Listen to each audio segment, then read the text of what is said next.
ദൂരദർശന്റെ വാർത്താധിഷ്ഠിത പരിപാടിയായ വർത്തമാനകാലത്തിലേക്ക് ഏവർക്കും ഒരിക്കൽ കൂടി സ്വാഗതം. കേരളത്തിന്റെ സമ്പദ് വ്യവസ്ഥയെ താങ്ങി നിർത്തുന്നത് ഒരുപക്ഷെ നാം എല്ലാവരും എപ്പോഴും പറയുന്നത് ഗൾഫിൽ നിന്നുള്ള ഇങ്ങോട്ടുള്ള പണത്തിന്റെ ഒഴുക്കാണ്. നമ്മുടെ സമ്പദ്ഘടനയുടെ നട്ടെല്ല് എന്ന് വേണമെങ്കിൽ നമ്മുടെ ആ പണ ഒഴുക്കിനെ നമുക്ക് വിശേഷിപ്പിക്കാം. എന്നാൽ ഈ അടുത്ത കാലത്തായി കോവിഡ്-19 മഹാമാരി ലോകമെമ്പാടും വ്യാപിച്ചിരിക്കുന്ന ഈ അവസരത്തിൽ പ്രവാസികളുടെ നാട്ടിലേക്കുള്ള ഒഴുക്ക് ക്രമാതീതമായി വർദ്ധിച്ചിരിക്കുന്നു.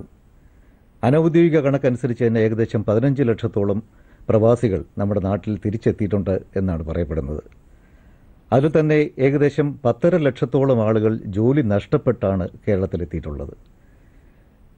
ഏകദേശം 3 ലക്ഷത്തോളം ആളുകൾക്ക് വിസ കാലാവധി പൂർത്തിയായതിനു ശേഷം മടങ്ങിപ്പോകാൻ കഴിയാത്ത അവസ്ഥയിലുമാണ്. അങ്ങനെ വിവിധങ്ങളായ രംഗങ്ങളിൽ നമ്മുടെ സമ്പദ്ഘടന ഈ വരുമാനമില്ലാതെ ബുദ്ധിമുട്ടുന്ന ഒരവസരമാണ് ഇപ്പോൾ നമ്മൾ കണ്ടുവരുന്നത്. കുറേ കാലമായി സാമ്പത്തിക മാന്ദ്യത്തെ തുടർന്ന് ഇത്തരത്തിലുള്ള പണത്തിൻ്റെ ഒഴുക്ക് അല്പം കുറഞ്ഞിരുന്നെങ്കിലും പിന്നീടൊരവസ്ഥയിൽ അത് സ്റ്റഡിയായിട്ട് മുന്നോട്ട് വന്നുകൊണ്ടിരിക്കുകയായിരുന്നു. അപ്പോൾ ഈ പ്രവാസികളുടെ ഈ മടങ്ങിവരവ് നമ്മുടെ സാമ്പത്തിക രംഗത്തും അതോടൊപ്പം തന്നെ ഇപ്പോൾ തന്നെ തകർച്ച നേരിട്ടുകൊണ്ടിരിക്കുന്ന നമ്മുടെ തൊഴിൽ, സാമൂഹിക, സാമ്പത്തിക, വ്യാവസായിക, വാണിജ്യ രംഗത്തും നേരിടുന്ന പ്രതിസന്ധി എന്തൊക്കെയാണ്, അതിൻ്റെ വെല്ലുവിളികൾ എന്തൊക്കെയാണ് എന്നാണ് നാം ഇന്നിവിടെ ചർച്ച ചെയ്യുന്നത്. എന്നോടൊപ്പം സ്റ്റുഡിയോയിലുള്ളത് CDSലെ മുൻ മേധാവിയും ഇപ്പോൾ international institute of migration and ഡെവലപ്മെൻറ്റിൻ്റെ ചെയർമാനുമായ doctor ഇരുദയ Rajan.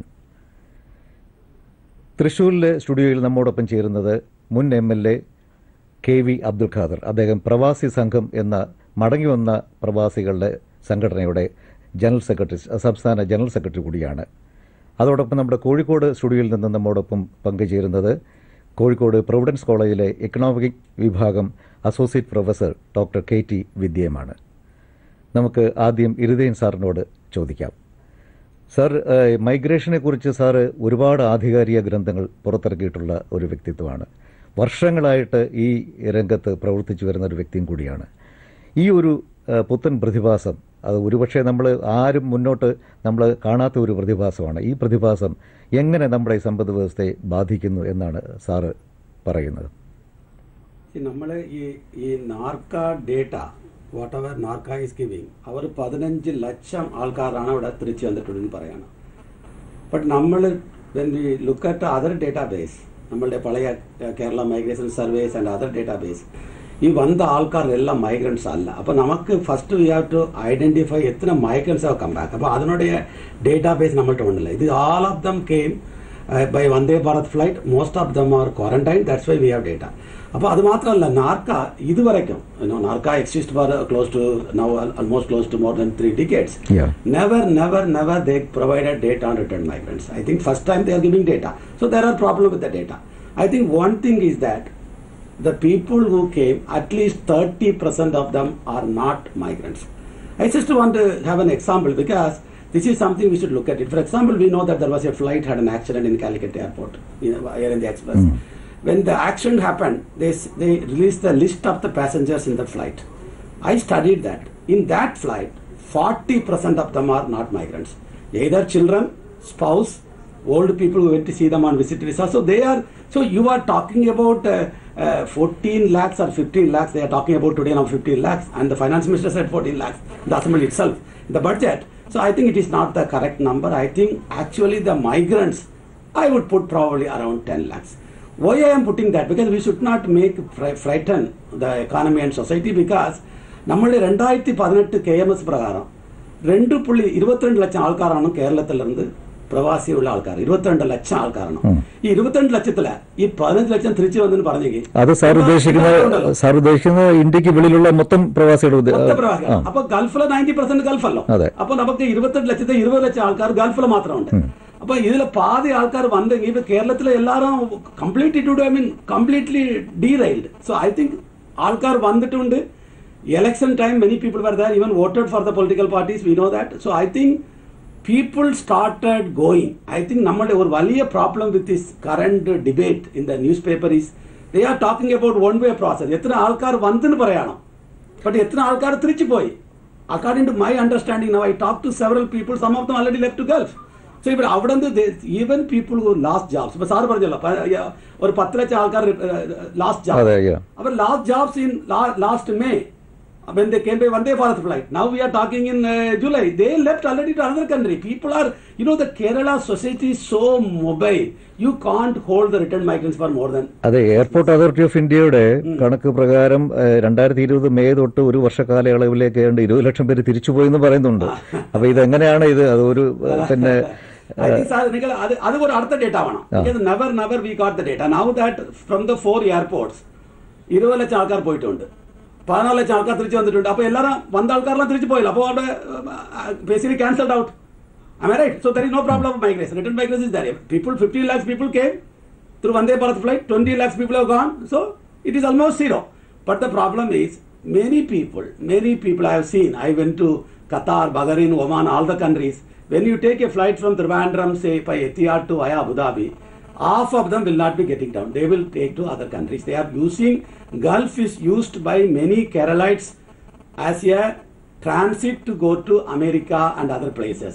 That is very, very important, because I have seen my own eyes. When you get down in Etihad, you go out and then many people go into other transit areas. Transit. It's a transit place, partly because if Trivandrum to London will cost you more than Trivandrum to London via Dubai.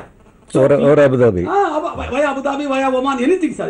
Even Kuwait will pay you very less money. You can go with half of the money to London. So everybody is using that. So this is also another data. I think this data column is not reliable. I think that reliable alla.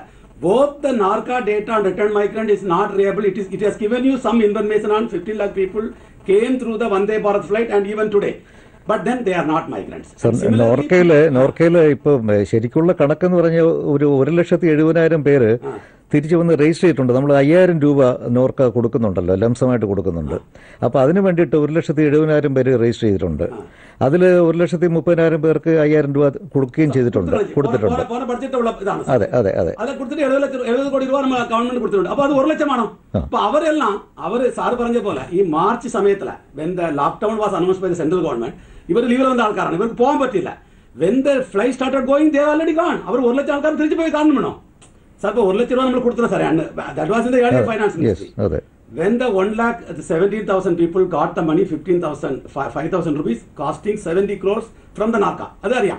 അപ്പോൾ ആ ആൾക്കാർ visa ഉള്ള ആൾക്കാർ പോകാൻ പറ്റില്ല. അതാണ് അവർക്കാണ് നമ്മൾ കൊടുത്തത്. സ്റ്റാൻഡേർഡ് മൈഗ്രന്റ് അവർ പോയി കാണുമല്ലോ.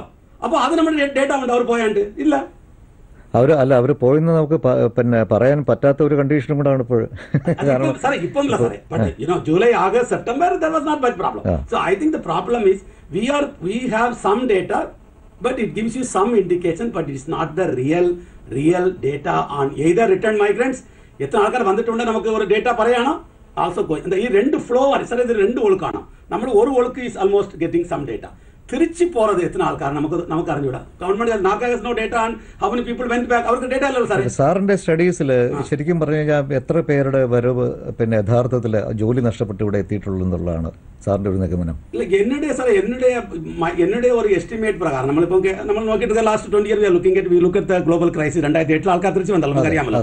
ഗൾഫ് വാറിലെ കുറച്ച് ആൾ തിരിച്ചു വന്നിട്ടുണ്ട്. സൗദിയിൽ നിതാഖത്ത് പീരിയഡിലെ കുറച്ച് ആൾ തിരിച്ചു വന്നു, നമുക്കറിയാമല്ലോ.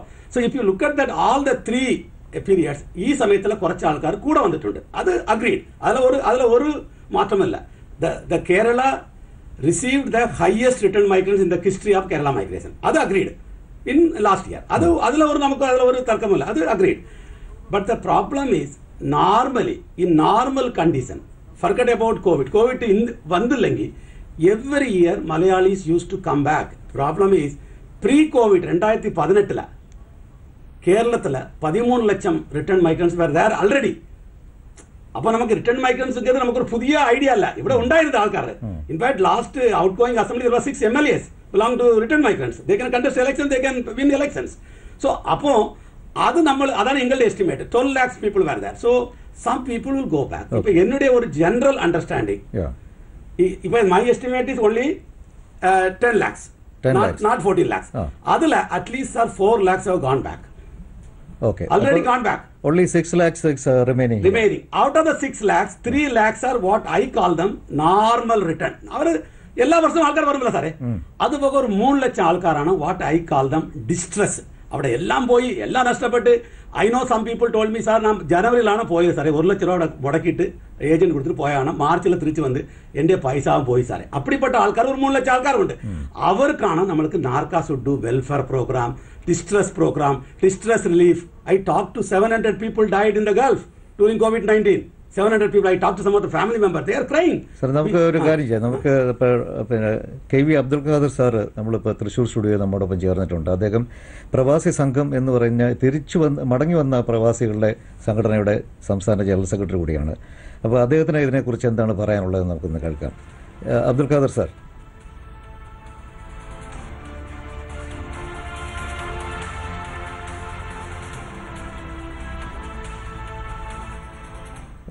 ഓഡിയോ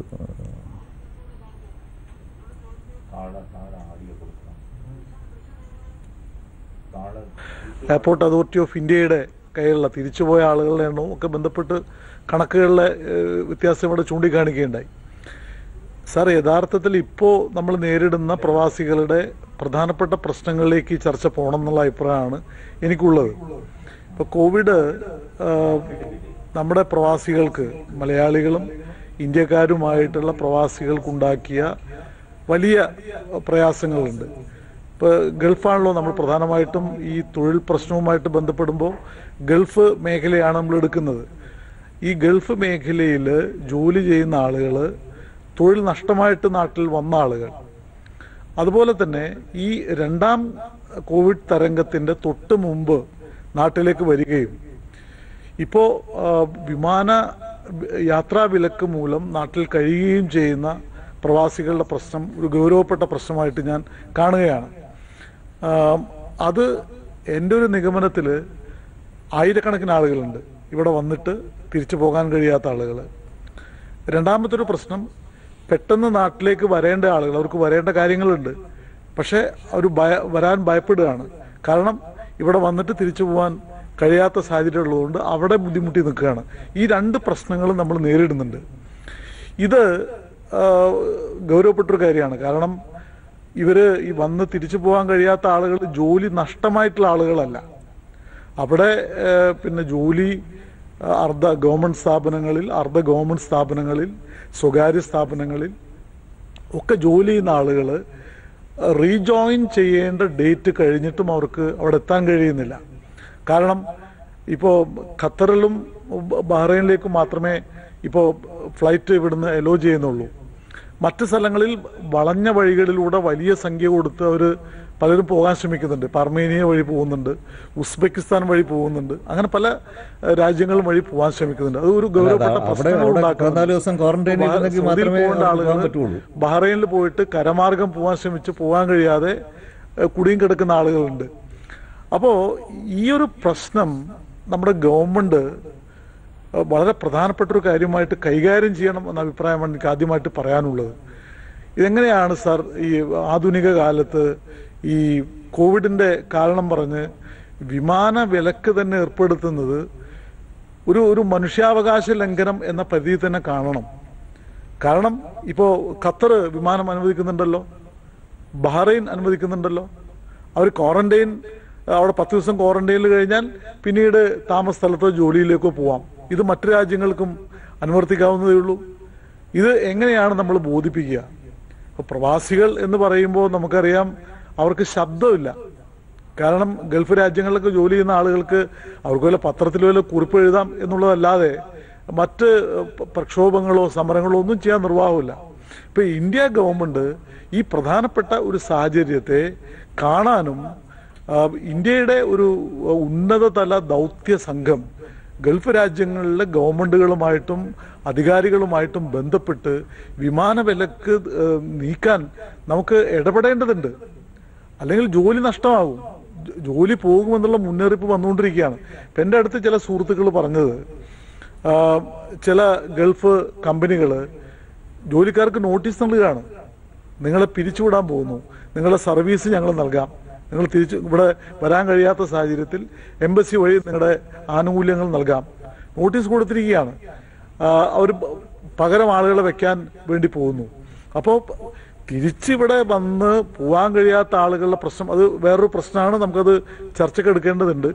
അറ്റ് പ്രസന്റ് പ്രവാസികൾ നേരിടുന്ന ഏറ്റവും പ്രധാനപ്പെട്ട പ്രശ്നങ്ങളിൽ ഒന്ന് തിരിച്ചു പോകാൻ കഴിയാത്ത കാര്യമാണ്. അത് വിമാന വിലക്ക് മൂലമാണ്. അത് നീക്കാൻ ഗവൺമെന്റ് ഇടപെടണം എന്നുള്ളതാണ് എനിക്ക് ഈ വിഷയത്തിൽ ഏറ്റവും പ്രധാനപ്പെട്ട ഒരു കാര്യം എന്നതിൽ പറയാനുള്ളത്. രണ്ടാമത്തൊരു കാര്യം കൂടിയുണ്ട്. അത് വാക്സിനേഷനുമായിട്ട് ബന്ധപ്പെട്ടതാണ്. ഇപ്പോൾ കോവാക്സിൻ നമ്മുടെ രാജ്യത്ത് നമ്മുടെ തദ്ദേശീയമായിട്ട് വികസിപ്പിച്ച വാക്സിനാണ്. അത് ധാരാളം ആളുകൾക്ക് നമ്മൾ കൊടുക്കുന്നുണ്ട്. പക്ഷെ അതിനൊരു പ്രശ്നം, പല ഗൾഫ് രാജ്യങ്ങളും ഇത് അംഗീകരിച്ചിട്ടില്ല. കോവാക്സിൻ ഇന്റർനാഷണലി അംഗീകരിക്കാത്തത് കൊണ്ട് അവരുടെ ആപ്പുകളിൽ ഇത് ഏഡ് ചെയ്യാൻ കഴിയുന്നില്ല. ഇപ്പൊ കോവാക്സിൻ എടുത്ത ആൾക്ക് സൗദി അറേബ്യയിൽ ചെന്നാൽ സൗദി അറേബ്യയുടെ പിന്നെ ഹെൽത്ത് ആപ്പായിട്ടുള്ള തവക്കന എന്നുള്ള അറബി പേരാണ്, തവക്കന എന്ന് പറയുന്ന ഈ ആപ്പിൽ അവർക്ക് ഗ്രീൻ സിഗ്നൽ കാണിക്കാൻ കഴിയുന്നില്ല. കാരണം കോവാക്സിൻ ഇതിനകത്ത് എയ്ഡഡ് അല്ല. എന്ത് ചെയ്യാൻ കഴിയും? അവിടെ ഈ ഗ്രീൻ സിഗ്നൽ ഇതിൽ കിട്ടിയില്ലെങ്കിൽ മോളുകളിലോ റെസ്റ്റോറൻറ്റുകളിലോ തൊഴിൽശാലകളിലോ പോകാൻ പറ്റില്ല, റൂമിലിരിക്കാനേ പറ്റുള്ളൂ. അപ്പോൾ നമ്മുടെ കോവാക്സിൻ ഇത് എന്താ പറയുക, ഏറ്റവും ആധുനികമാണ്. അത് മറ്റ് രാജ്യങ്ങളുമായിട്ട് ബന്ധപ്പെട്ട് അല്ലെങ്കിൽ ലോകാരോഗ്യ സംഘടനയുമായിട്ട് ബന്ധപ്പെട്ട് ഇത് ബോധ്യപ്പെടുത്താൻ ശ്രമിക്കേണ്ടത് ഞാനോ നിങ്ങളോ അല്ല, ഇത് കാണുന്ന സാധാരണ ആളുകളും അല്ല, നമ്മുടെ രാജ്യത്തിൻ്റെ നായകരും അധികാരികളുമാണ്. അപ്പോൾ ഈ വിഷയങ്ങൾ പരിഹരിച്ചാൽ മാത്രമേ ഇപ്പോൾ പ്രവാസികൾ നേരിടുന്ന പ്രശ്നങ്ങൾക്ക് ഒരു പരിഹാരം ഉണ്ടാക്കാൻ കഴിയുകയുള്ളൂ. അതാണ് എനിക്ക് ഈ സംവാദത്തിൽ ഏറ്റവും ആദ്യം പറയാനുള്ള കാര്യം. മറ്റൊന്ന്, ചൂണ്ടിക്കാണിച്ച ഇപ്പൊ വന്നിട്ടുള്ള ആളുകളുടെ റിഹാബിലിറ്റേഷനുമായിട്ട് ബന്ധപ്പെട്ട പ്രശ്നമാണ്. അതുപോലെ അവരുടെ മറ്റ് സൗകര്യങ്ങളുടെ സഹായങ്ങളുടെ ഒക്കെ കാര്യമാണ്. അത് വേണമെങ്കിൽ നമുക്ക് വിശദമായിട്ട് പിന്നീട് അങ്ങ് അനുവദിക്കുകയാണെങ്കിൽ ഞാൻ അതേക്കുറിച്ച് പറയാം. അല്ല, ഞാൻ ചോദിക്കുന്നത്, നമ്മളിപ്പോൾ ഇരുതേരാൻ സാറ് ഒരു കണക്ക് ഇവിടെ പറയുകയുണ്ടായി. അപ്പോൾ അതും പിന്നെ താങ്കൾക്ക് കിട്ടുന്ന ഗവൺമെന്റ് പിന്നെ മുഖാന്തരം കിട്ടുന്ന കണക്കുകളും അല്ലെന്നുണ്ടെങ്കിൽ നോർക്ക മുഖാന്തരം കിട്ടുന്ന കണക്കുകളും തമ്മിൽ വല്ലാത്ത ഒരു അന്തരം തോന്നുന്നുണ്ടോ? ആ കണക്കില് ഇപ്പോ നേരത്തെ ശ്രീ ഇരുദയരാജൻ പറഞ്ഞതുപോലെ കേരള ധനകാര്യമന്ത്രി നിയമസഭയിൽ പറഞ്ഞ കണക്ക് 14 ലക്ഷം എന്നാണ്. അത് അതിശയോക്തിപരമായിട്ടുള്ളൊരു കണക്കല്ല. കാരണം ഒന്നാം കോവിഡ് മുതൽ ഈ ബജറ്റ് അവതരിപ്പിക്കുന്ന ആ മാസം വരെയുള്ള കണക്കനുസരിച്ച് അത് ശരിയാണ്. പക്ഷെ അതിനകത്ത് ഈ എയർപോർട്ട് അതോറിറ്റി ഓഫ് ഇന്ത്യയുടെ കണക്കിൽ പറയുന്നത് പോലെ ആളുകൾ തിരിച്ചു പോയിട്ടുണ്ട്. അതെല്ലാം ഗൾഫിലേക്ക് ആയിക്കൊള്ളണമെന്നില്ലല്ലോ. പലരും നേരത്തെ ഇവിടെ ചൂണ്ടിക്കാണിച്ചതുപോലെ അമേരിക്കയിലേക്കും യൂറോപ്പിലേക്കും ഒക്കെ പോകുന്നത് ത്രൂ ദുബായ്, അബുദാബി അല്ലെങ്കിൽ ഗൾഫ് സ്റ്റേഷൻസ് വഴിയാണ്. അപ്പോൾ ആ കണക്കിൽ നമ്മൾ അതിലെ അന്തരത്തെക്കുറിച്ചൊരു വലിയ സംവാദത്തിന്റെ പ്രശ്നമുണ്ടെന്ന് എനിക്ക് തോന്നുന്നില്ല. ശ്രീധരരാജൻ പറഞ്ഞതാണ് കുറെ കൂടി ശരിയെന്ന് എനിക്ക് തോന്നുന്നു. ഏകദേശം ഒരു 6-7 ലക്ഷം ആളുകളെങ്കിലും വന്നിട്ട് തിരിച്ചു പോകാൻ കഴിയാതെ ഇപ്പോൾ കേരളത്തിൽ ഉണ്ടെന്നാണ് എനിക്ക് ലഭിക്കുന്ന വിവരം. അത് കറക്റ്റായിട്ടുള്ളൊരു നിഗമനമാണെന്ന് ഞാൻ കാണുന്നു. അതിൽ യഥാർത്ഥത്തിൽ ഇപ്പോൾ തിരിച്ചു പോകാൻ ഇപ്പോൾ വിസയുടെ കാലാവധി കഴിഞ്ഞവരോ അല്ലെന്നുണ്ടെങ്കിൽ അവിടെ ജോലിയിൽ നിന്ന് ഇടയ്ക്ക് താൽക്കാലികമായിട്ട് ഇവിടെ വന്നവർക്ക് തിരിച്ചു പോകാൻ പറ്റാത്ത ഒരു അവസ്ഥ വരുന്നതോ അല്ലാതെ ശരിക്കും ജോലി നഷ്ടപ്പെട്ട ഈ നാട്ടിൽ വന്ന എത്ര ശതമാനം ആൾക്കാരുണ്ടാകുമെന്നാണ് താങ്കളുടെ ഒരു കണക്കുകൂട്ടൽ? ഈ നമ്പറിൽ ഒരു വലിയ പങ്ക് ജോലി നഷ്ടമായിട്ടുള്ള ആളുകളാണ്. മറ്റൊരു പങ്ക് നിങ്ങളെ വിളിക്കാം, അതായത് ഇവിടെ ഇപ്പോൾ വർക്ക് കുറവാണ്, അതുകൊണ്ട് നിങ്ങളെ ഞങ്ങൾ കമ്പനിയിൽ നിന്ന് വിളിച്ചാൽ നിങ്ങൾ വന്നാൽ മതി എന്ന് പറഞ്ഞ് നിൽക്കുന്ന 5, 6, 7 മാസമായിട്ട് നിൽക്കുന്ന ആളുകളുണ്ട്. പിന്നീട് ഇപ്പം നേരത്തെ നമ്മൾ ചൂണ്ടിക്കാണിച്ചതുപോലെ ഈ ഇലക്ഷൻ്റെ തൊട്ട് മുമ്പായിട്ട് മാർച്ച് മാസമൊക്കെ നാട്ടിൽ വന്നിട്ട് അവർ ഒരു ഏപ്രിലിൽ ഒക്കെ മെയ്യിലൊക്കെ പോകാൻ തയ്യാറായിട്ട് നിന്ന ആളുകൾ, അവർക്ക് പോകാൻ കഴിയാത്ത ആളുകളുണ്ട്. അങ്ങനെ വലിയൊരു നമ്പർ ആളുകളുണ്ട്. ഞാൻ നേരത്തെ 1000 എന്ന് പറയുന്നത് വളരെ കറക്റ്റാണ്, നേരിട്ട് അറിയാവുന്നതുകൊണ്ട് ഞാൻ പറയാണ്. അങ്ങനെ പോകാൻ കഴിയാത്ത ആളുകളുണ്ട്. ഇപ്പോൾ ജോലി നഷ്ടമായിട്ട് വന്ന ഒരു 4-4.5 ലക്ഷം ആളുകൾ, അതുകൂടാതെ വന്ന് തിരിച്ച് പോകാൻ വേണ്ടി കാത്തു നിൽക്കുന്ന ഒരു 1-1.5 ലക്ഷം ആളുകൾ. ഇതാണിപ്പോൾ കേരളത്തിലെ ഒരു സ്ഥിതി. അതിൽ ഈ ജോലി നഷ്ടമായിട്ട് വന്ന ആളുകളിൽ ഒരു പങ്ക് മറ്റു ചില രാജ്യങ്ങളിലേക്ക് തിരിച്ചു പോയിട്ടുണ്ട്. എയർപോർട്ട് അതോറിറ്റി ഓഫ് ഇന്ത്യയുടെ കണക്കനുസരിച്ച് ഇപ്പോൾ സൗദി അറേബ്യയിൽ ജോലി ചെയ്തിരുന്ന ഒരാൾ അവിടെ നിന്ന് കമ്പനി പറഞ്ഞു വിട്ടു, അയാൾ നാട്ടിലിട്ട് വന്നു. അയാൾ നാട്ടിൽ വന്ന് 2-3 മാസം നിന്നിട്ട് അയാൾ മറ്റൊരു വിസ എടുത്ത് അയാൾ UAE പോകുന്നു. അങ്ങനെ പോയിട്ടുള്ള ആളുകളുണ്ട്. അപ്പോൾ ഈ കണക്കുകളിൽ പറയുന്ന ഈ എണ്ണം, അതിൽ പറയുന്ന ഈ പിന്നെ ഇവിടെ വന്നതും തിരിച്ചു പോയതുമായിട്ടുള്ള കണക്ക് ഇവിടെ ചൂണ്ടിക്കാണിച്ചതുപോലെ ഈ പറഞ്ഞ നമ്പർ ഒരു 6 ലക്ഷം ആളുകൾ നമ്മുടെ നാട്ടിൽ ഇപ്പോൾ ഓൾറെഡി സംസ്ഥാനത്ത് പിന്നെ പോകാൻ കഴിയാതെ നിൽക്കുന്ന ആളുകളുണ്ട് എന്ന് തന്നെയാണ് ഞാൻ കാണുന്നത്. എഴുതിയരാജൻ സാർ, നമ്മൾ ഈ പറഞ്ഞ കൂട്ടത്തിൽ ഇപ്പോൾ ഒരുപാട് പേര് തിരിച്ചു വന്നു. ഈ പറയുന്ന പോലെ 6 ലക്ഷമാണെങ്കിൽ 6 ലക്ഷം. പക്ഷേ അത് നമ്മുടെ സാമ്പത്തിക രംഗത്തെ എത്രത്തോളം അത് എഫക്റ്റ് ചെയ്തിട്ടുണ്ട്? നമ്മൾ പിന്നെ നമ്മുടെ ഇങ്ങോട്ടുള്ള പണത്തിൻ്റെ ഒഴുക്ക് കുറയുന്നത് എത്രത്തോളം ഉണ്ടാവും?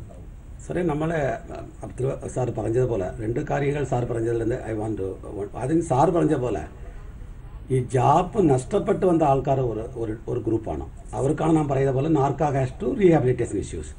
സാറ് പറഞ്ഞ പോലെ ജാപ്പ് അവിടെ ഉണ്ട്, അവർക്ക് പോകാൻ പറ്റണില്ല. I know that is lot of people. അവർ ജാപ്പ് ലാസ് അല്ല, they have visa, they are not able to go, there is no flight. അപ്പോൾ അതിൽ നമ്മളുടെ Kerala government should make a major role, because Kerala government can do nothing. It can be done only through the central government. അപ്പോൾ അതുപോലെ നമ്മൾ വന്ദേ Bharat flight നാം പറഞ്ഞിട്ടുണ്ട് എത്തുന്നുണ്ട്. ഇപ്പോൾ നമുക്ക് no Kerala passport, only Indian passport. അപ്പോൾ അതുപോലെ നമ്മളത് we have to work out with the government so that these flights are started. Because look at it, I was talking almost 3 months. Migrants should be vaccinated on priority because I am not going. People who are going, they should have the certificate and that should be recognized in other countries. Ipo noke, Europe has recognized our co-shield. So if I want to go to Germany next week, I can go because I have a certificate, I can go. Appo adupole nammal combined efforts, not just India alone. Nammal oru group undakanam because this is affecting people. Covishield UAE-ലും accept ചെയ്യുന്നുണ്ട്. ഇല്ല സാറേ, അത് മാത്രമല്ല സാറേ, ഇപ്പൊ നമ്മൾ we cannot give job to somebody has a job in Dubai. അവനെ നമുക്ക് പോകാൻ പറ്റില്ലെങ്കിൽ it's a human crime. I cannot give job to somebody. He has a job in Dubai. He gets lot of salary, and he is not able to go. I think this is unacceptable. I think this is something we have to do. And the second point is, as he rightly said, I think that's very important that we have to talk about that. Second thing, recognizing the vaccination, what we do. Because Indian vaccine, we have sent as a vaccine diplomacy to many countries. Our vaccine has gone everywhere. Now they are not accepting our vaccine as a equivalent. Then we should fight for that. I think these are all important issues which affect migrants. That's a very important point.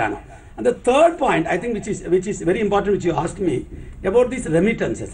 Nammal parayunnathu, prior to COVID, നമ്മളുടെ 2018 study പ്രകാരം 85,000 കോടിയാണ് കേരളത്തിൽ വന്നിട്ടുണ്ട്. 85,000 കോടിയാണ് remittances. ചില ആൾക്കാരായിട്ട് പറയുന്നത് NRI deposits exist. NRI deposits are not remittances. ഇത് ആൾക്കാർക്ക് ഞാൻ പറഞ്ഞു കൊടുത്തിട്ടുണ്ട്. NRI deposits are not remittances. That is a money coming from other countries. People can borrow money in Dubai and invest here because there will be lot of interest rate here or you want to do. So നമ്മൾ ആൾക്കാർ അറിയാമല്ലോ, ഇഷ്ടംപോലെ loan എടുക്കുന്ന ആൾക്കാരാണ് മലയാളീസ്. അവിടെ പോയിട്ട് loan എടുത്ത് ഇവിടെ വന്ന് വീട് വയ്ക്കും. സോ അത് നമ്മൾ NRI deposits should not talk. എന്നയുടെ എസ്റ്റിമേറ്റ് പ്രകാരം we are receiving 100,000 crores. 100,000 crore came as remittances last year. Not only that, even World Bank first predicted 20% decline of remittances. I told them, sir, you are wrong because I have seen the Kerala migrants. And finally now the revised estimate by the World Bank is only 3% for India. So I can put that for Kerala maybe something like 10% of the remittances probably might have come down.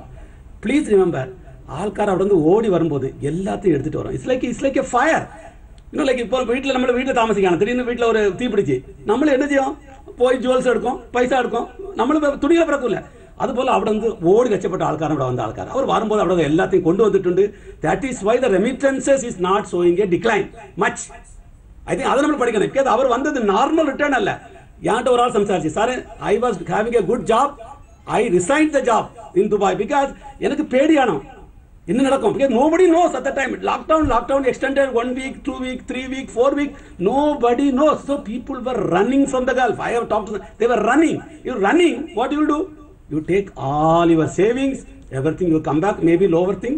And there is one more thing. Sir Paranje bola. One more thing which we are not discussing much, which I am doing a study. Many of the Malayalis were not paid salaries during January, February, March. I think I'm doing a study on that. Yes. I'm going to speak on that next week.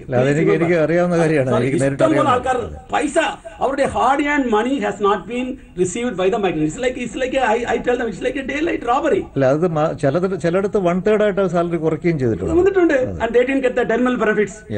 Lot of money we lost. I think we should fight that and get the money. We deserve the money. Our workers put their blood there and they sweated their blood, and you don't give the salary to our workers. No, it is unacceptable.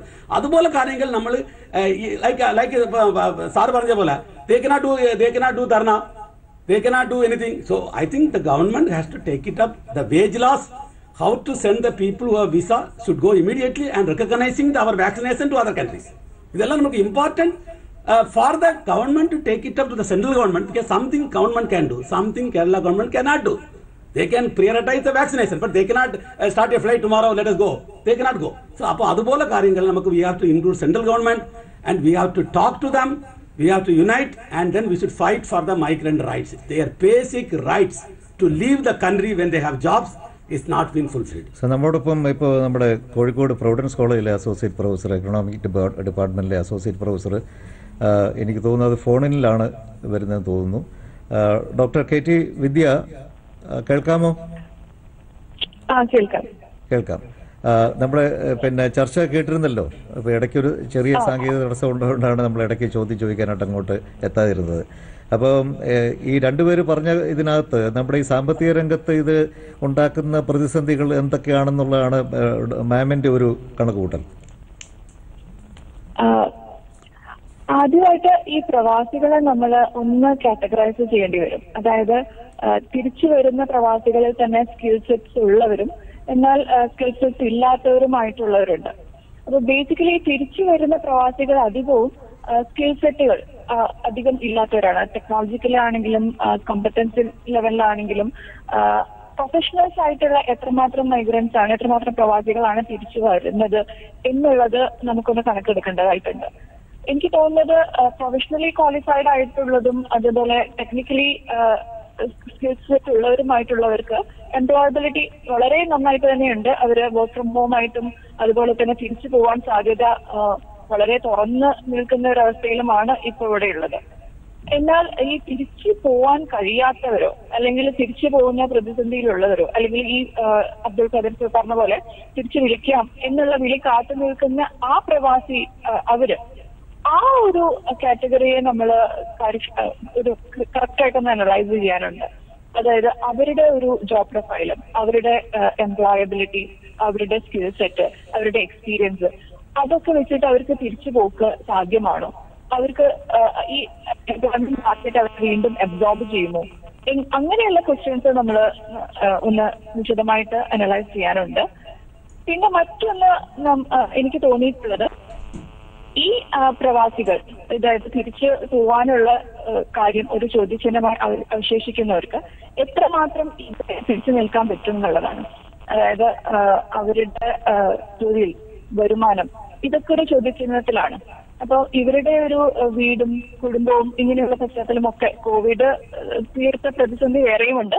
അപ്പൊ ഇതെല്ലാം വെച്ചിട്ട് അവർക്ക് എത്രമാത്രം നമ്മുടെ കേരളത്തില് പിടിച്ചു നിൽക്കാൻ കഴിയും എന്നുള്ളതാണ്. ഇപ്പം 2021 ജനുവരിയിൽ വരുന്ന റിപ്പോർട്ടില് 8,40,000 പ്രവാസികളാണ് തിരിച്ചു വന്നത്. അത് ജൂൺ ആയപ്പോഴേക്കും ജൂലൈ സ്റ്റഡിയിൽ വരുന്നത് 15 ലക്ഷത്തോളം പേരാണ്. അപ്പൊ ഈ ഒരു 5-6 മാസത്തിനുള്ളിൽ ആ കണക്കുകളൊക്കെ ഇരുദയരാജൻ സാറ് ഖണ്ഡിച്ചിട്ടുണ്ട്. അതെ, ഞാൻ കേട്ടിരുന്നു. അതായത് 20 ലക്ഷത്തിന്റെ തിരിച്ചു പോയതായിട്ട്. ഈ ഒരു ഇമിഗ്രൻസ്, അതായത് ഇങ്ങോട്ട് വരുന്നവരുടെ കണക്ക് എന്ന് പറയുന്നത് ഓൾമോസ്റ്റ് ഡബിളിലേക്ക് അടുത്ത് നിൽക്കുകയാണ് ഈ 5-6 മാസത്തിനുള്ളിൽ. അപ്പൊ അത് ഒരു കോസ് ഓഫ് കൺസേൺ ആണെന്ന് തോന്നുന്നു. അതായത് ഇനിയും ഇങ്ങനൊരു ട്രെൻഡ് ഉണ്ടാവുമോ? പിന്നെ നമുക്ക് സാറ് പറഞ്ഞ പോലെ, ഇരുരാജൻ സാർ പറഞ്ഞ പോലെ ഈ ഡേറ്റ എത്രമാത്രം റിലയബിൾ ആണ് എന്നുള്ളൊരു ക്വസ്റ്റ്യൻ വേറെയുണ്ട്.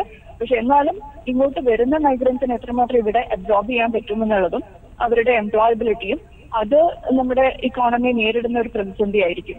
ബിക്കോസ് ഇവിടെ നമുക്കറിയാം ഇന്നിപ്പോ വ്യാപാര വ്യവസായ ബന്ധാണ്. അപ്പൊ ഇവിടെ ഉള്ള വ്യവസായികൾക്കും ഇവിടെയുള്ള വ്യാപാരികൾക്കും വരെ ഈ കോവിഡ് പ്രതിസന്ധി അതിജീവിക്കാൻ പറ്റാത്തൊരവസ്ഥ ഇപ്പൊ കാണുന്നുണ്ട്.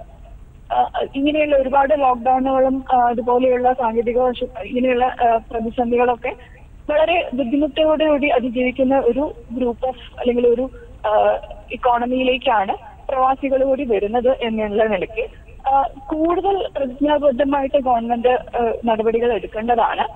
അത് രാജീവ് സാർ പറഞ്ഞ പോലെ എത്ര പേരാണ് സത്യത്തിൽ മൈഗ്രൻസ് ആയിട്ടുള്ളത്, എത്ര പേരാണ് ഡിസ്ട്രക്ട് ആയിട്ടുള്ളവര്, അതിന്റെ ഒരു കണക്കെടുപ്പ് നമുക്ക് ആദ്യമായിട്ട് വേണം. പിന്നെ നമ്മൾ ഈ പറഞ്ഞ പോലെ ഇവർക്ക് എത്രമാത്രം എംപ്ലോയ്മെന്റ് നമുക്ക് പ്ലേസ് ചെയ്യാൻ പറ്റും, അത് ഇവരുടെ പ്രായം ഒരു വലിയ ഘടകമാണ്. 40-45 വയസ്സിന് ശേഷം ഈ പറഞ്ഞ പോലെ സ്കിൽ സെറ്റ് ഇല്ലാതെ വരുന്നവർക്ക് എത്രമാത്രം അവർക്ക് ഈ ഒരു ടെക്നിക്കൽ സ്കില്ലൊക്കെ അബ്സോർബ് ചെയ്തിട്ട് പഠിച്ചെടുത്തിട്ട് ഇവിടെ പിടിച്ചു നിൽക്കാൻ പറ്റും എന്നുള്ളതും നമ്മൾ സൂക്ഷ്മമായിട്ട് അനലൈസ് ചെയ്യണം. പിന്നെ അബ്ദുൽ ഖാദർ സർ പറഞ്ഞ ഇൻസെക്യൂരിറ്റി ഉണ്ട്, ഒരു വലിയ അരക്ഷിതാവസ്ഥയുണ്ട്.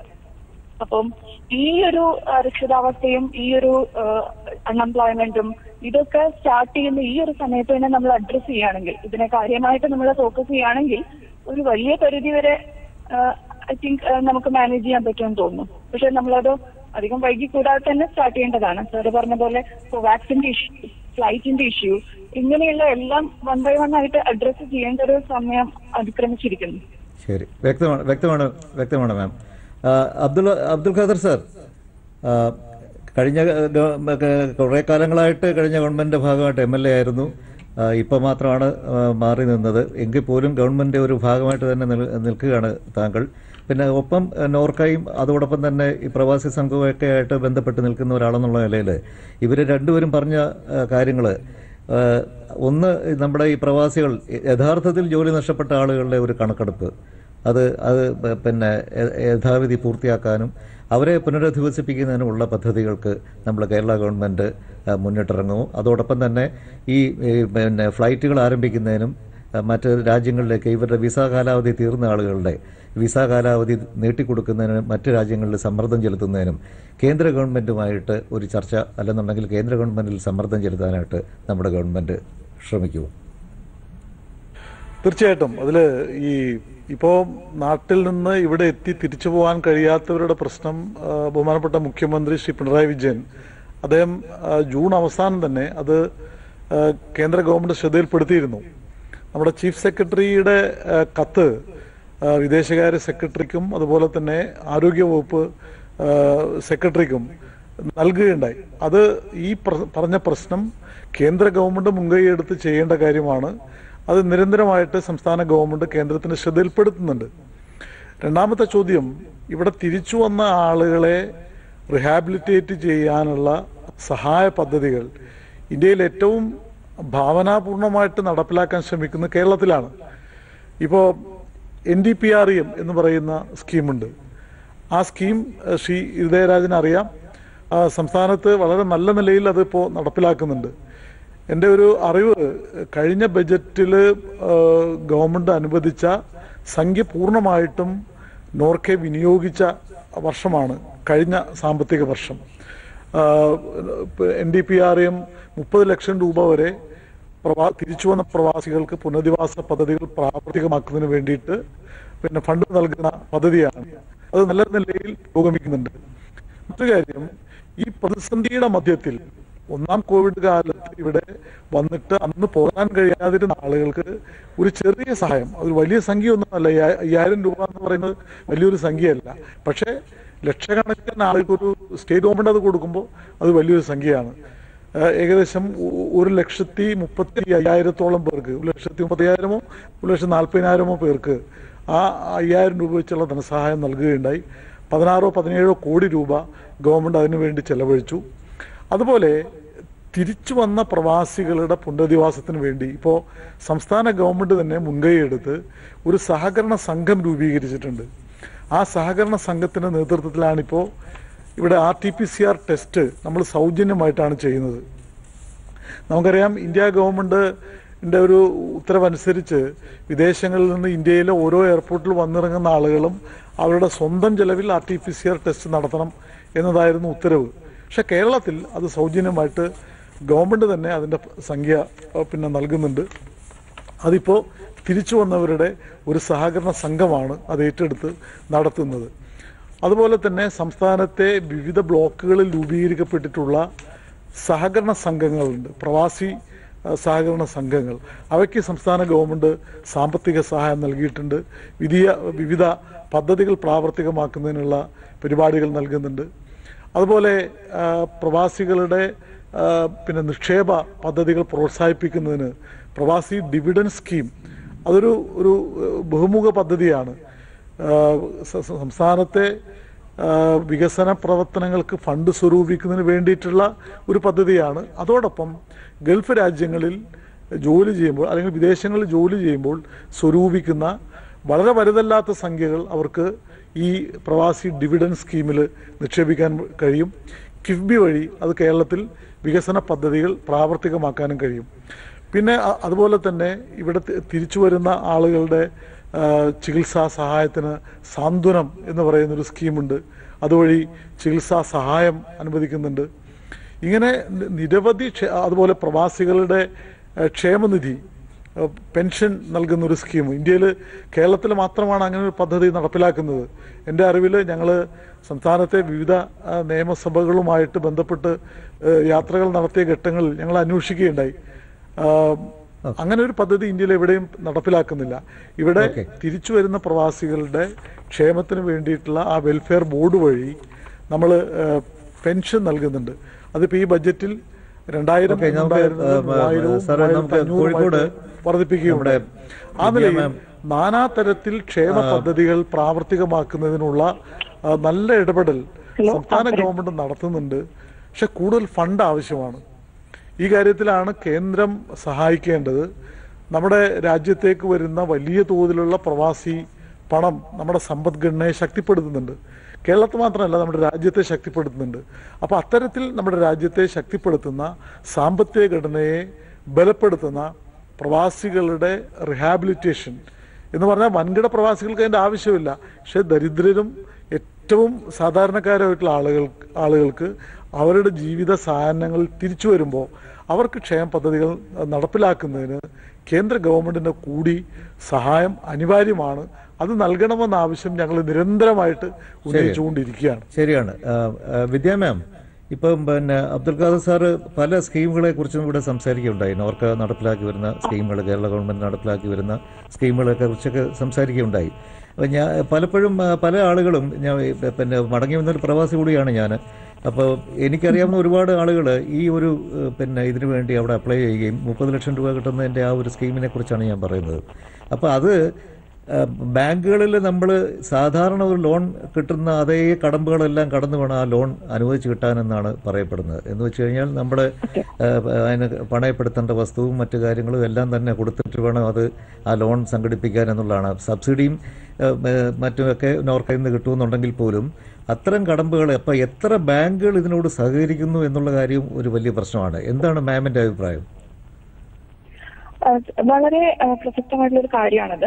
അതായത് നമ്മുടെ ബാങ്കുകൾ ഇപ്പോഴും പ്രവാസികൾക്കും ആണെങ്കിലും നമ്മുടെ സിറ്റിസൺ ഇവിടെയുള്ളവർക്കാണെങ്കിലും സിബിൽ സ്കോർ അങ്ങനെയുള്ള റേഷ്യോസ് ഒക്കെ വെച്ചിട്ടാണല്ലോ ലോൺ കൊടുക്കുന്നത്. ഈ പ്രവാസികൾ എനിക്ക് പേഴ്സണലി അറിയാവുന്ന കേസുകളും കൂടി ചേർത്തിട്ട് പറയുകയാണ്, വളരെ അധികം ബുദ്ധിമുട്ടിയിട്ടാണ് ഇതിനുള്ള ഡോക്യുമെന്റ്സ് സബ്മിറ്റ് ചെയ്യുന്നത്. അതായത് പലപ്പോഴും ഈ ഒരു ഡോക്യുമെന്റ് പ്രോസസ്സിൽ പല ലോണുകളും ഇൻക്ലൂഡിങ് ഹൗസിംഗ് ലോണുകൾ വരെ കിട്ടാൻ പറ്റാതെ അവര് നിരാശരാകുന്നത് വളരെ കോമൺ ആയിട്ടുള്ളൊരു കാഴ്ചയാണ്. അപ്പൊ ഈ ഒരു പ്രവാസികൾക്കും ഒരു ഹൈ ബാങ്ക് ബാലൻസ് ഉള്ള പ്രവാസികളുണ്ട്. അതായത് NRIസിനോടുള്ള ഒരു ബാങ്കുകളുടെ സമീപനം വളരെ വ്യത്യസ്തമാണ്. എന്നാൽ വളരെ സാധാരണ ജോലി ചെയ്യുന്ന പ്രവാസികളോട് വളരെ വിവേചനപൂർണമായിട്ടുള്ള ആറ്റിറ്റ്യൂഡാണ് ബാങ്കുകൾക്കുള്ളത്. മാത്രമല്ല, നമുക്ക് അറിയാവുന്ന ഒരു കാര്യം, സിബിൽ സ്കോർ പലപ്പോഴും അപ്ഡേറ്റഡ് ആവാറില്ല. ബാങ്കുകൾ തന്നെ സംബന്ധിച്ച ഒരു കാര്യമാണ്. അപ്പൊ സിബിൽ സ്കോർ അപ്ഡേറ്റഡ് ആവാത്ത ഒരു അവസ്ഥയിൽ, അതായത് കടം ഒക്കെ തീർത്തു കഴിഞ്ഞാൽ പോലും ആ ബ്ലാക്ക് മാർക്ക് റിമൂവ് ചെയ്യാൻ പറ്റാത്ത ഒരു അവസ്ഥയിൽ ഈ പ്രവാസികൾക്ക് ലോണ് കിട്ടുക എന്നുള്ളത് ഒരു ദുഷ്കരമായിട്ടുള്ളൊരു കാര്യമാണ്. പിന്നെ സർ അബ്ദുൽ ഖാദർ സർ പറഞ്ഞ പോലെ ഒരുപാട് പദ്ധതികളൊക്കെ നമ്മുടെ കേരള സർക്കാർ മുൻകൈ എടുത്തിട്ട് നടത്തുന്ന ഒരുപാട് പദ്ധതികളുണ്ട്.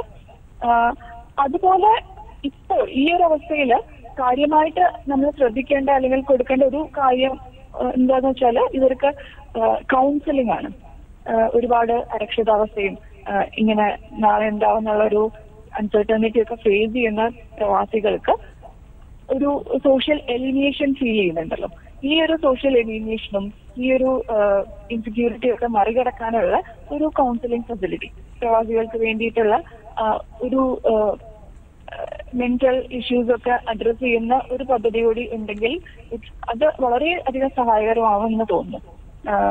കാരണം സാർ തന്നെ ഇപ്പൊ പറയണ്ടായി, ഒരുപാട് പ്രവാസികൾ കോവാക്സിന്റെ കാര്യത്തിലാണെങ്കിലും തിരിച്ചു പോകാനുള്ള കാര്യത്തിലാണെങ്കിലും ഇനി ജോലിക്ക് സാധ്യതയുണ്ടോ എന്നുള്ള ഒരു സംശയത്തിൽ ഒരുപാട് പേര് നിൽക്കുന്നുണ്ട്. അപ്പൊ ഇങ്ങനെയുള്ളവർക്കൊക്കെ അത് അഡ്രസ് ചെയ്യാനും ഒരു പോസിറ്റീവ് ആറ്റിറ്റ്യൂഡ് അവർക്ക് കൊണ്ടുവരാനും ഒരു കൗൺസിലിംഗ് അങ്ങനെയുള്ള ഒരു സംവിധാനം കൂടി വളരെ നന്നാവുമെന്ന് തോന്നുന്നു. ഇരുപത്തി സാർ, പിന്നെ സാർ പറഞ്ഞു ഇപ്പോൾ ഒരു 10% ഡ്രോപ്പേ നമ്മൾ പിന്നെ ഇൻകത്തിൽ വന്നിട്ടുള്ളൂ എന്നുള്ളതാണ് സാറ് ഇപ്പോൾ നേരത്തെ സൂചിപ്പിച്ചത്. അപ്പോൾ ഈ 10% ഡ്രോപ്പ് എന്ന് പറഞ്ഞാൽ തന്നെ നമ്മളെ സംബന്ധിച്ചിടത്തോളം ഒരു നല്ലൊരു പിന്നെ തുകയാണ് നമുക്ക് നഷ്ടപ്പെടുന്നത്. അപ്പോൾ ഇതൊന്ന് മേക്കപ്പ് ചെയ്യാൻ, അതുപോലെ തന്നെ തിരിച്ചു വന്ന് ജോലി നഷ്ടപ്പെട്ട് ഇവിടെ തിരിച്ചു വന്ന എല്ലാം സർവസ്വവും സാറ് പറഞ്ഞ പോലെ എല്ലാം എടുത്തുകൊണ്ടാണ് ഇവിടെ വന്നത്. പക്ഷേ വരുമാനമില്ല, ഇവിടെ ജീവിക്കാനായിട്ടുള്ള വരുമാനമില്ല, സ്ഥിര വരുമാനമില്ലാതെ കുട്ടികളുടെ വിദ്യാഭ്യാസം, അതുപോലെ തന്നെ കുടുംബത്തിൻ്റെ പ്രാരാബ്ദങ്ങൾ, അച്ഛനും അമ്മയും പ്രായമുള്ള ആളുകൾ, അങ്ങനെയൊക്കെയുള്ള ഒരുപാട് പ്രശ്നങ്ങളുള്ള പ്രവാസികൾ ആണ് തിരിച്ചു വന്നിരിക്കുന്നത്. അപ്പോൾ അങ്ങനെയുള്ള ആളുകൾ അതിൽ നിന്ന് കരകയറാനായിട്ട് എന്താണ് നമുക്ക് ചെയ്യാൻ പറ്റുന്ന മാർഗം എന്നുള്ളതാണ്. സാറേ, 2-3 കാര്യങ്ങൾ പറയാനുണ്ട്. നമ്മളിപ്പോൾ നമ്മളുടെ അബ്ദുൽ സാർ പറഞ്ഞ പോലെ, നമ്മളുടെ അസിസ്റ്റന്റ് പ്രൊഫസർ പറഞ്ഞ പോലെ 2 കാര്യങ്ങൾ. ഒന്ന് ഈ റിട്ടേൺ മൈഗ്രൻസ്, അത് return migrant, many of them will remigrate. Abdul sir പറഞ്ഞ പോലെ last job in Saudi Arabia one to other countries. അപ്പോൾ നമുക്ക് ചെയ്യേണ്ടി 2-3 കാര്യങ്ങളുണ്ട്. ഒന്ന്, we have to get a real time data on migration. അത് നമുക്കൊരു വലിയ survey, I think Abdul should talk to the government. നമുക്കൊരു വലിയ സർവേ ഓൺ അണ്ടർസ്റ്റാൻഡിങ്, ലൈക്ക് ഇപ്പോൾ എല്ലാവരും പറയണമല്ലോ എത്ര ആൾക്കാർ, അപ്പോൾ നമുക്കൊരു വലിയ സർവേ നമുക്ക് ഉടനെ നടത്തണം. അത് will give you some database. അതുപോലെ നമുക്കൊരു important priority for the current government. ഈ സെക്കൻഡ് തിങ്, ഇപ്പോൾ നമ്മൾ ഈവൻ ബഡ്ജറ്റിൽ നമ്മൾ ഫൈനാൻസ് മിനിസ്റ്റർ പറഞ്ഞത് 1000 crore for low interest loan and 170 crore for welfare schemes. അത് ഭയങ്കര കുറയാണ്. If you look at that നമ്മളുടെ numbers. But one thing is that, ഇപ്പോൾ നമ്മൾ വെൻ ഈ കമ്പയർ കേരളത്തെ നോക്കുമ്പോൾ അടുത്ത സ്റ്റേറ്റ് നോക്കും, കേരള ഈസ് ബെസ്റ്റ്. അതിൽ നമ്മളിപ്പോൾ nobody is arguing, but Kerala should like you are better, you should move. അപ്പോൾ നമ്മളിപ്പോൾ second time the government has come back. I think they should evaluate. ഈ നമ്മൾ പറയാനുള്ള നിങ്ങളുടെ ഇതുകൊണ്ട് അതുകൊണ്ട് പറയുന്നത് okay, that is over. Now that is over, that era is over. You are elected back, people voted for you. Now time has come to look at what we have done. അപ്പോൾ each program സാന്ത്വനം അത് study ചെയ്തിട്ട് how can we improve the program, അത് ഒരു വലിയ importance ആണ് ഈ government. because you are going to have another 5 years and you know that we had, and please remember, I was telling many times, Kerala had experienced flood. Who helped the Kerala for the reconstruction? Lot of Malayalis have sent money and today they are in trouble. I think we should give them back. I told them, thanks. They were helping you when you had bloods and you should give them back. അപ്പോൾ നമുക്ക് കേരളത്തിൽ you should evaluate each program. What is the problem? What is the problem? Can we improve upon the program? അത് ഈ government has to do that. Second thing is that ഈ loan, I think returned migrants are not entrepreneurs. If they were entrepreneurs, they would not gone to Gulf at all. അപ്പോൾ നമ്മൾ ഇപ്പോൾ അടുപ്പിച്ച് ഏറ്റിട്ട് കാര്യമില്ല. അവർ ഈ ഒരു പണി ചെയ്യണം, അപ്പോൾ ചോദാ ഒന്നും ചെയ്യില്ല. We know that it is. So we have to think of a novel idea to rehabilitate. ഈ routine thing is not going to help. I think now time has come. We have to call new Kerala, or we talk about new normal. We should think something seriously for return migrants.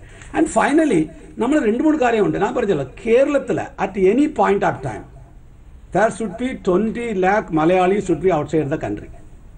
But my thinking is right now, it is not 20 lakh, it is less than 20 lakhs. അപ്പോൾ Kerala government should play a major role how to keep the balance. Like ഇതൊരു balance ആണ്. 20 lakhs migrants, 100,000 crores. ഇതാണ് നിങ്ങൾക്ക് വേണ്ടിയത്. ഇതിൽ ഏത് കുറഞ്ഞാലും you are going to be in trouble financially, socially, including violence, suicides, all will come. So I think the best strategy how to maintain this balance. One side you should have 20 lakh people should be outside India and 100,000 crores should come. This was coming for quite some time, this number. അപ്പോൾ നമുക്ക് ഇപ്പോൾ എൻ്റെ idea പ്രകാരം 20 lakhs ഇല്ല. That means if you want 100,000 crore, you are going to lose the money. അപ്പോൾ നമ്മൾ ചെയ്യേണ്ട 2 കാര്യമുണ്ട്. Many people want to remigrate. Now I have talked to several people who came by Vande Bharat flight. Sir, we want to go back. Can the government help? Yes, they can help. You have to think about skilling the return migrants.